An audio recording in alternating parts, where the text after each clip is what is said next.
about your love. I'm gonna make you mine. There's something special about your love. I think it's one of a kind. I told you my day was not going to end. I told you there's going to be more to come. And yeah, there is. We're at a local park in our area. Sometimes you just need to change the scenery. Like, we have a park in our neighborhood, and we have another park that's like literally right across the street from us. There's one that I was gonna bring him on across the street. They're having a football game today, or soccer match today. So we decided to venture a little further and go to another local park. This one is huge. But yeah, this is the blessing of, I guess being in this area. We have a lot of parks. So I wanted him to burn some energy by running around. We could play some football. We have a little football that we're trying to kind of train him on. Okay. All right, this guy's doing his rounds and telling us that we're gonna lock up. Park closes at 7:30, so we are going to round up. I hope he got a little bit of energy out. You have young ones, and you don't have like outside space for them. What do you guys do with them? Like, especially because Florida rains all the time. I really kind of want to know, like, when it's like hot and muggy outside and he doesn't want to ride on his little trike, what do parents do with the little ones to make sure they get all the energy out, besides drive you insane? But if I don't have him running around and doing all of this, he will literally fight me to go to sleep. So I'm trying to get him to tire out right now. But it's a beautiful day. Like I said, it's a beautiful park. This is the little kids, like the little kids pavilion. This one is the kind of the bigger kids pavilion. But there's so many things to do in this park. I'd have to come and like show you all the things that you can do in this park, because literally there's even a section in this park that they race like motorized like miniature cars, miniature like monster trucks. So lots of activities to do in this park. And this is just like a little evening run. We were trying to let him have a little bit of outside time today. And it's not raining, so I had to take advantage of it.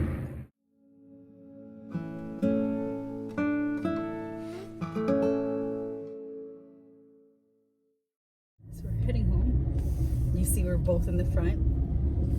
Kellen is doing a really good job of maintaining, sanity and not freaking out. I do have the pacifier in case he is like, no, get me out of here. Like I said, we have to come back and venture, kind of give you like a tour of this park, because it really is a nice park. I probably don't even know all the sections of this park. Do you remember the first time you took me to this park? Yes. Why do you have to say it like that? Vaguely. Because you don't remember? I remember, but I don't like the time and the date, and like even the time of day, I don't really.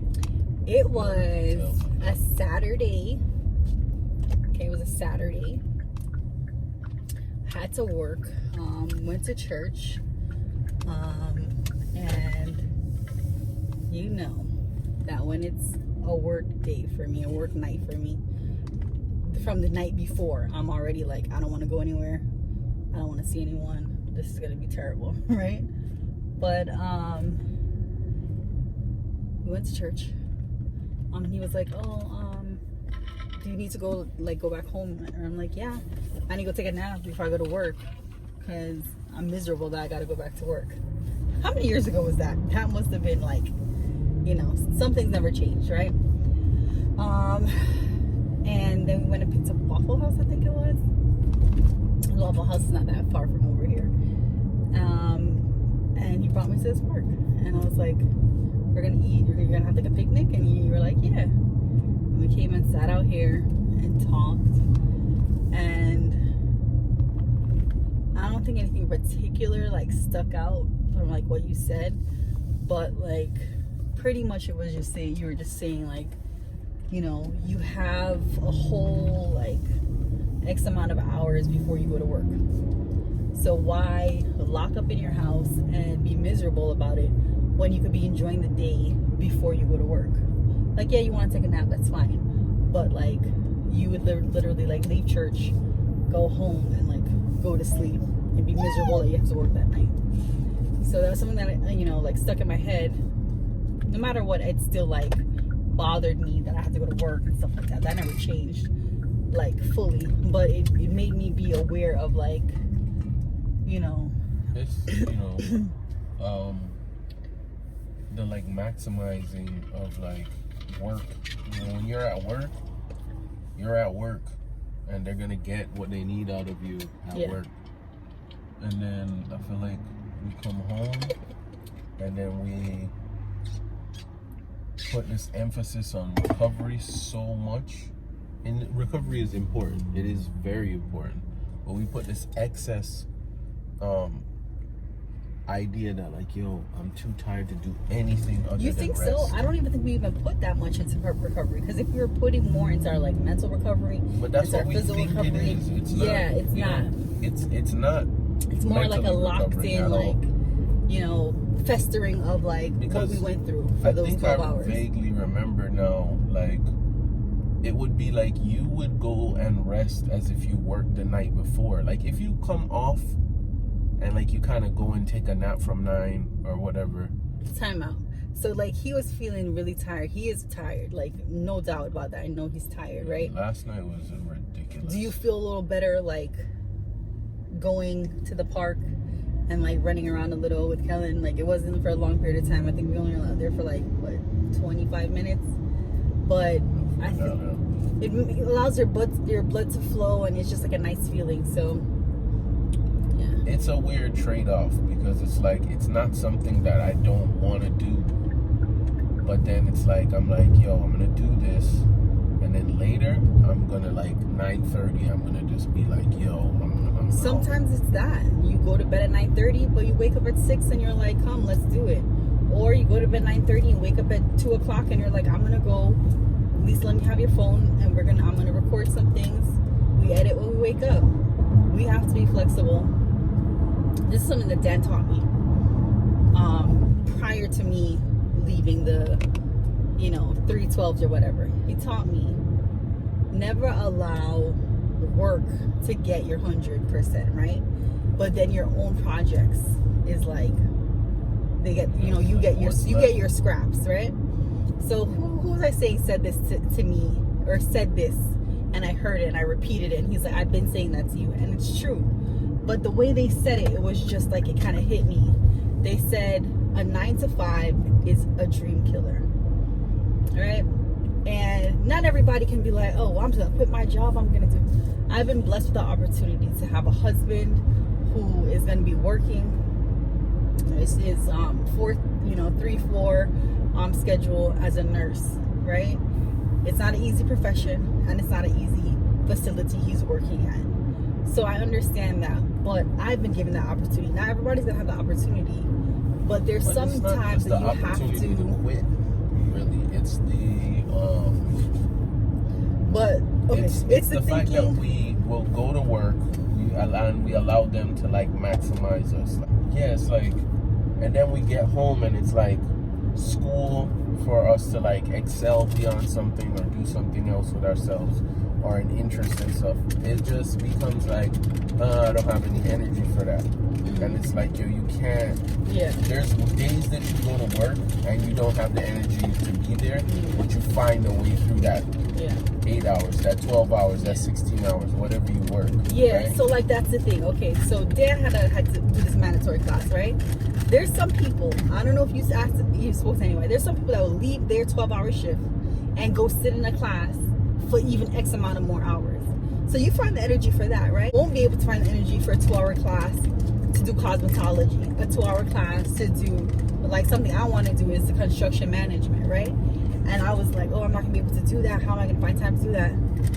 You know, but they will drain every bit, or allow you, I should say, to drain every bit of yourself, and you're not gonna be able to give your kids that extra 2 hours, your husband that extra 2 hours, your boyfriend, your fiance, whoever. And it's sad. I think it's just the structure. You know, if you are in a class a structure, even if you drag your feet throughout it, you feel like, okay, I did something. But if you unleash somebody in a gym and tell them, oh, just work out, and there's no plan, there's no structure, and they have to make the plan and make the structure, that's where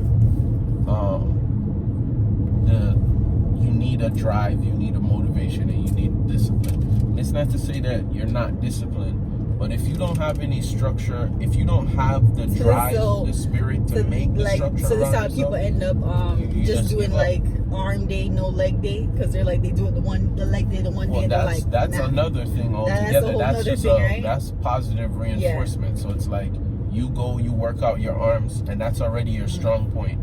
So you feel like you're getting somewhere with that, so you keep doing that. Leg day or whatever, yoga, like when we were working out, that sucks because that's probably what you need the most of. So you don't want to do that. That is not fun. That doesn't feel like you're excelling, you're doing well. What was the metaphor that I used the other day when I was talking about Kellen? I was like, you put Kellen in a field, like, not a field, but like next to our house, there's like grass, right? It's uneven, but it's like, he wants to go to the sidewalk, which is close to the road, right? And you're like, oh, in his brain, he's like, that's the easiest way. I need to get to the sidewalk. It's safer. In reality, it's more dangerous, right? But you're gonna go on the field and you're going to your comfort zone, or what you think is your comfort zone. So, and the reality is running out to the road because it's flat and it's not wavy like the grass, but he doesn't understand. Their safe choice is actually the most dangerous thing you can make, because it's you're not challenging yourself, and you're also not thinking differently. So the same thing, like what you're saying with Kellen, is that like Kellen will end up like going to the road because he knows, okay, I'm not gonna fall over here. This is easier to walk on, it's leveled. He doesn't know the danger of the cars and all of those things, and people racing around the corner, or being closer to where people are walking their dogs and all of that stuff. He's not thinking about that, because all he's focused on, all these like kind of tunnel vision on, is over there. Walking over here on the grass is hard. Yeah. Walking here is easy. I want to do the easier thing. And that's your journey sometimes. Your journey will be up and down. Okay, let me not say just easy, because that makes it sound like you're just seeking out easiness. It's like what you're secure with. Yeah, the security. Because, another thing that Kellen does, what does he like to do? You place it on some place that he's like, I'm not really sure about this. He knocks on it, right? Yeah. He's making sure that it's stable.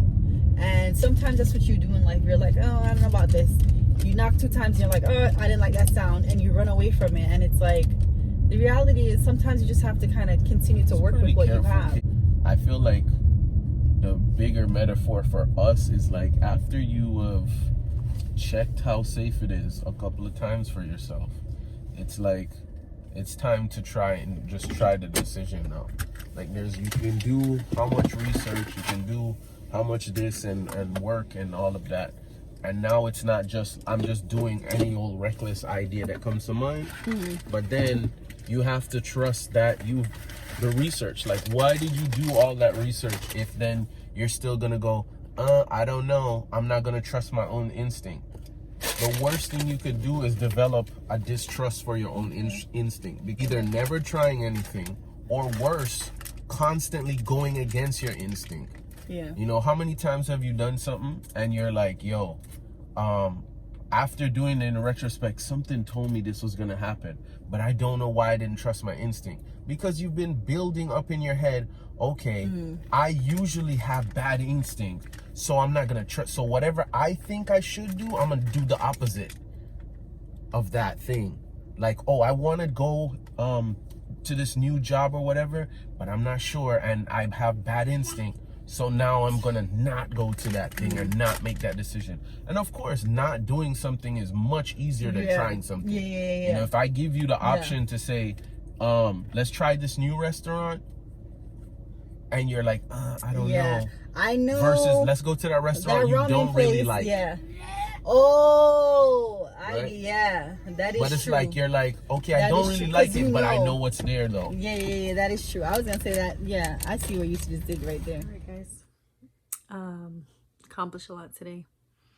I know you guys didn't get to see a lot of Dan today, but like I said, he worked a 3-day weekend, so it's a little rough. Even with all the errands I had to run, the family time that we got, and not every day is like this. Not every day I run all those errands and do like a non-shoots and go to the park. I was a little ambitious today, and I liked it. I liked, feeling like I could get things done. So now Dan and I are going to fold clothes. Like I said, it's the day is never done. And watch something on HBO Max. Tell me what you guys are watching now. We started Suicide Squad. Didn't end up finishing it, but 3 times we started it? 3 times. Okay. But like I said, we're preparing now for the end of the day. If you haven't done it already, remember to like, comment, and subscribe. Hit the bell notification because we do this ever so often. But again, thank you for all the love and support. We'll see you soon. I think it's one of a kind. There's something special about your love. I want it all the time. You will always be my inspiration.